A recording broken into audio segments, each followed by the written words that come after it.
So I also write this other kind of poem I call boy poems, which are about my experience as a boy on the farm, or at least a part of me speaks through these poems. So I'll read a few of them. This first one actually is not particularly about a farm, but I like imagining what a child's experience is and writing from that. This is called Boy in Closet. It's a little too close for a certain meaning that I don't really intend.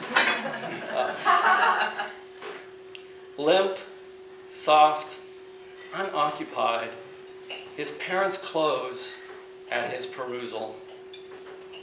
The waft of a blouse, his nails bouncing backward over tight furrows of corduroy, or stroking the smooth length of a tie. He has license to finger or fill them, or simply lie on a bed of shoes, breathless forms floating weightlessly above. He likes to gather a bunch together and inhale through the thick lot of them, taking their combined essence into himself. They did not heed his pleas and left. But here, the animal musk of them stays, and he burrows in.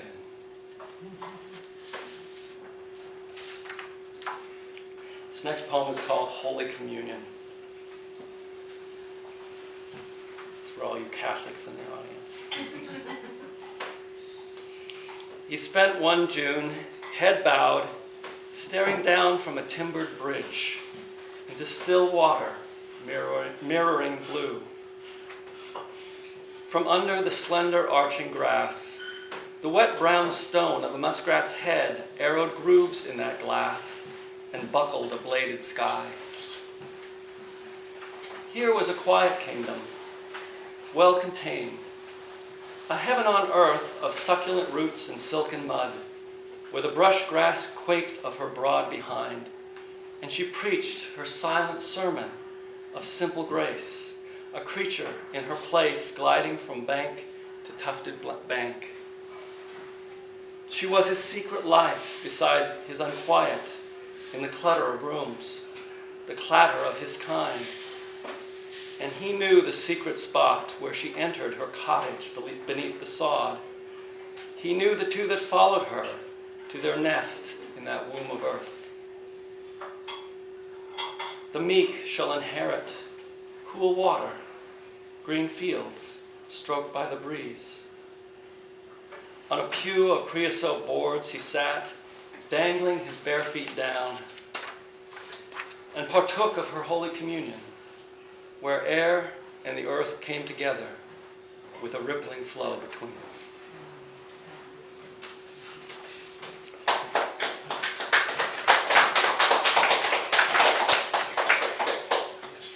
And lest things get too sweet, this one is entitled Boys at War.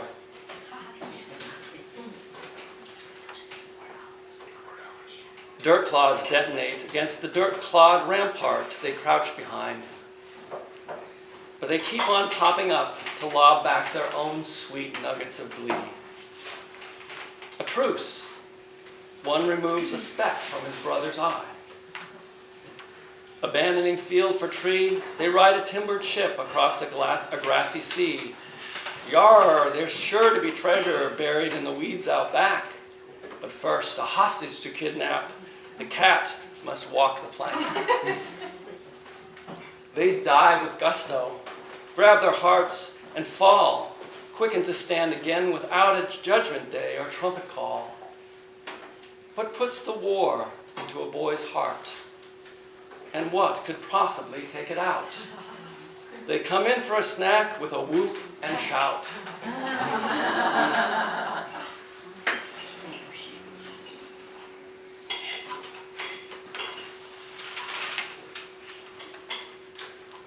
So the next section of poems, I guess I could tie together by saying they sort of represent my life here in New England in various ways. The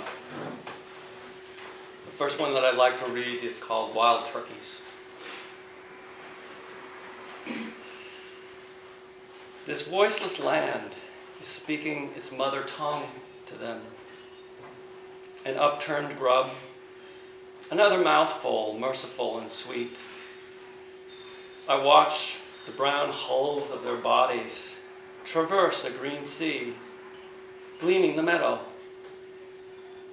Forced to idle behind a school bus, my daily migration interrupted. This preservation land has preserved me from haste. I open to this unfilled space, fog lifting from wet grass, a pale sun slowly burning through, and for 20 seconds I am with them in their bellied, soft suckling on this breast we call earth.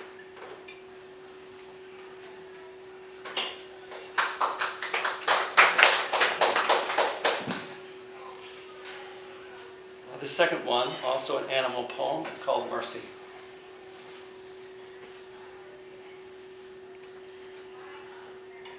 My throat is a clenched fire, an arson's match. All day long I have watched a huge porcupine, like a pile of coal or a burnt stump, move about the yard in the cold rain, eating apples, satisfying the soft, needy underside she protects. And I think I know what it is to cause anguish to those who touch you, to forage alone, and to crave sweet mouthfuls of mercy.